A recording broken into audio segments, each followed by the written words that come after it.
Okay, so mag-install karon og dashcam o mag-DIY tayo. So meron pala tayo ditong brand na South Ocean. So kakatapos pa lang nating mag-install ng shark fin o antenna para hindi manakaw yung ating mga antenna, no? So ito yung susunod na gagawin natin, yung pag-install ng dashcam. So ang ating unit is Toyota Vios. Model pala nito is 2023. Ayan, so itong gagawin natin ngayon is DIY lang. So kung meron kayong suggestion o katanungan, so comment lang down below. So medyo wala tayong hawakan, no? Okay, so meron siyang 64 gig na SD card. At ang kagandahan nitong dashcam na to is South Ocean ng brand, is 3 channel yung recording niya. Pwede sa front, pwede sa rear, at saka sa interior camera. So bali dito natin lagay yan sa side mirror natin, no?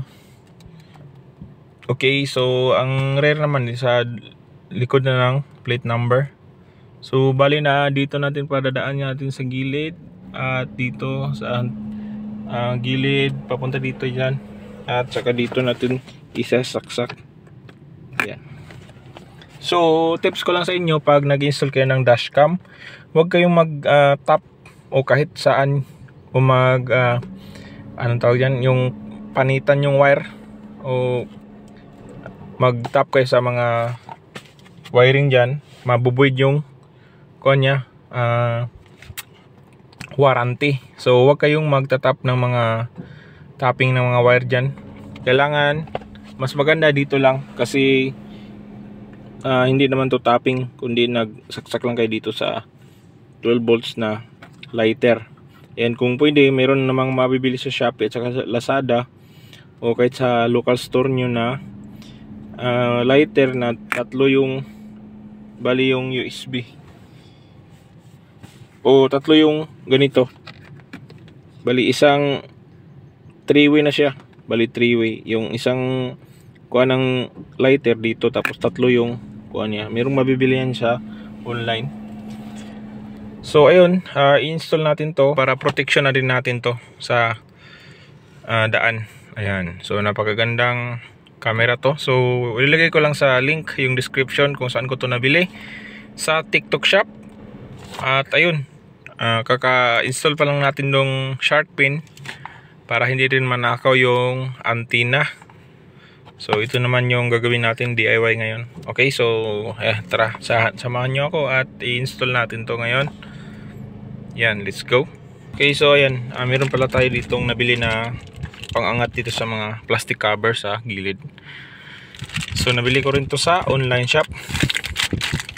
Ayan, so ito yung ginagamit para hindi masira yung pagkuha natin, no?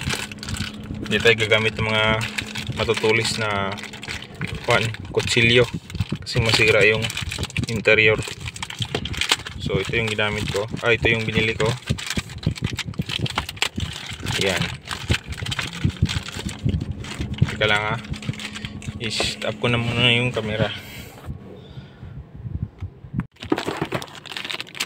Okay, so tanggalin natin yung SD card.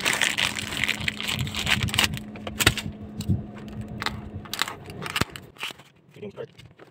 Ayan. So yung kanya. Ayan. So makikita to. Okay, so sa pag-install naman ito, ayan, meron tayong USB at ito yung kanya adapter sa isa pang camera sa likod. So unahin natin dito. So huwag kayong magunang maglagay dun sa, pwede rin magunang maglagay kaya, so hilahin mo yung wire. So ang mas maganda is dito tayo, para isahan na lang yung pasok ng wire dyan sa gilid, para hindi madumi tingnan. So ito pala yung kuha niya, no, isa-isang camera. Saan ba yun? Ito. So ito yung sa supply. Ito yung sa supply. Ayan. So dyan yan. At yung isa is itong para sa isang camera. So dito natin yan pasok. Okay, so ayan. Tapos dito natin yan isusuksok diyan sa may gilid o yaman sa may kuanang. Yan, iangat lang natin to konti. Ito, ayan o. Diyan natin yan ilalagay. Papunta dito, supply box, papunta dyan. Punta sa likod, doon sa likod. Okay, so yan.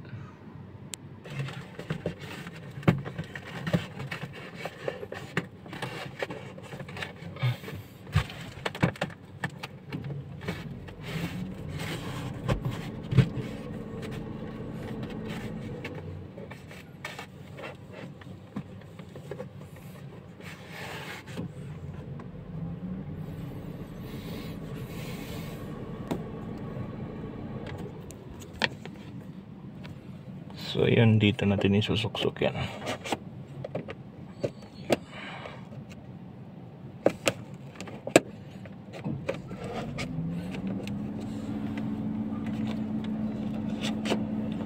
Yung supply at saka yung camera.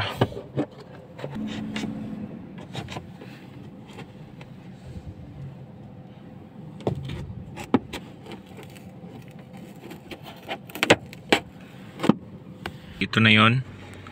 Tapos susuk lang natin yan dyan.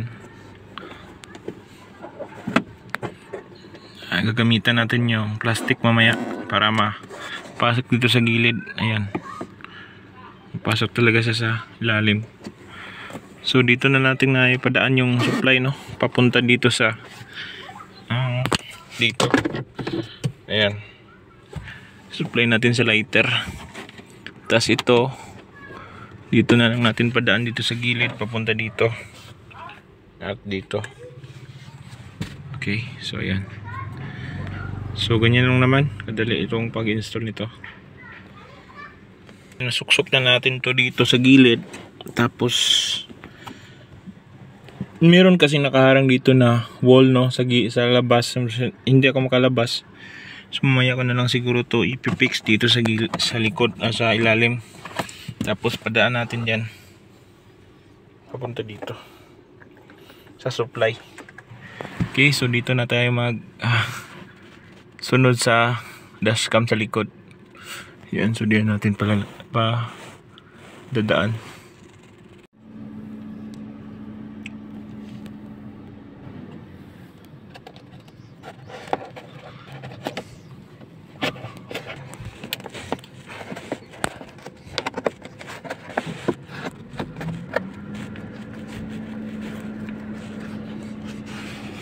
Okay.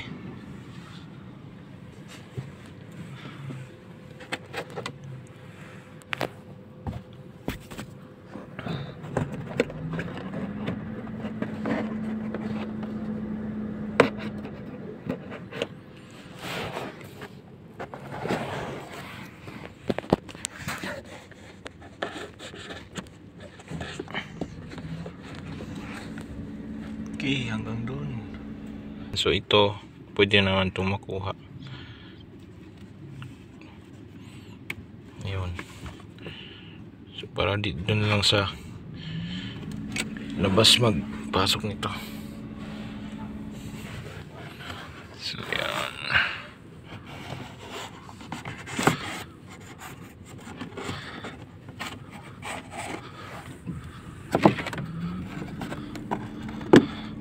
Okay. So yan. So ito na yung mga wire nya. Tapos dito na yan dumaan. Papunta yan dito sa likod ng puan. At ayan, no, hindi na makita yung wire. Wala nang mga makikitang wire dyan sa ating gilid. Yun lang, mamaya na natin yan. At saka ito, papasok natin yan dyan. Hindi kasi yan mabuksan. Pag nabuksan to, madali lang tong iangat yung plastic dito. Tapos dito lagay natin sa likuran. Ayan, tusok natin dyan. Tapos hilahin lang natin doon sa likod. Okay. So ito yung wire.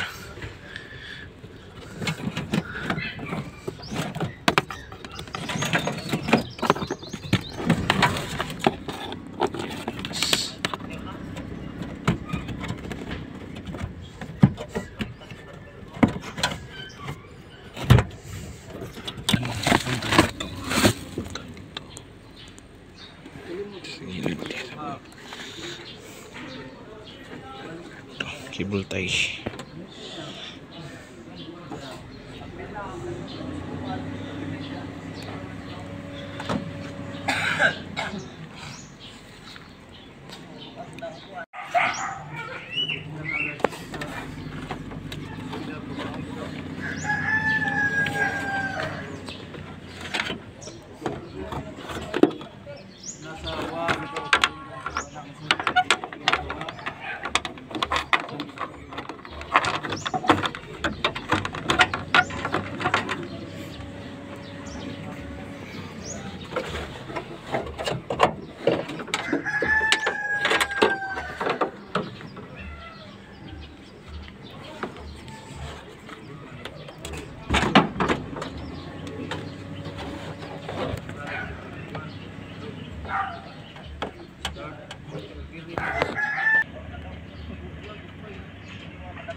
Guys, so ayan, na kabit na natin yung mga wire, no. Ayan, wala nang makikita dyan. Yan lang, madali yan kung mabuksan na yan yung pintuan na yan, at saka dito mahirap kasi magsuong dito kung walang space dun sa kabila. So ayan, ito testing na natin. Okay, so plug in na natin dito sa supply. Ayan, so umilaw na siya. Ayun. So meron na siyang pan.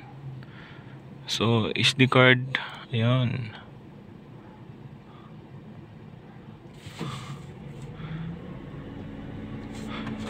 So gabal. Ayun. Ganda din pala yung resolution niya. Klarong-klaro pala din, no. Naka-record na yan. Ayan. Ano ba to? Okay, on off. Ayun yung dito, itong camera na to.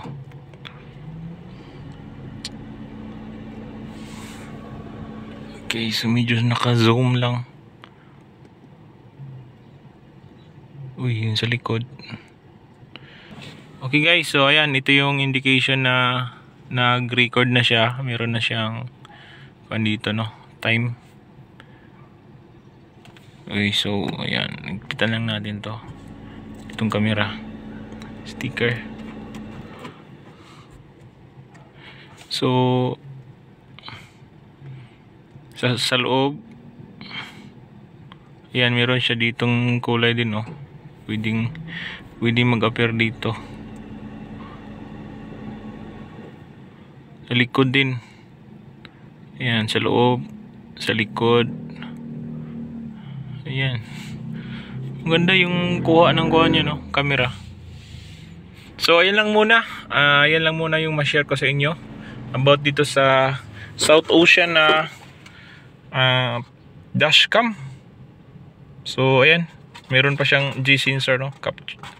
Meron siyang sensor, yung pulang wire, sensor yun. Okay, so naka night vision din. Okay, so ganun lang yung pag-install nito. Kung may comment kayo, please comment down below. At pakisubscribe na lang sa aking channel. At see you on my next vlog. Thank you.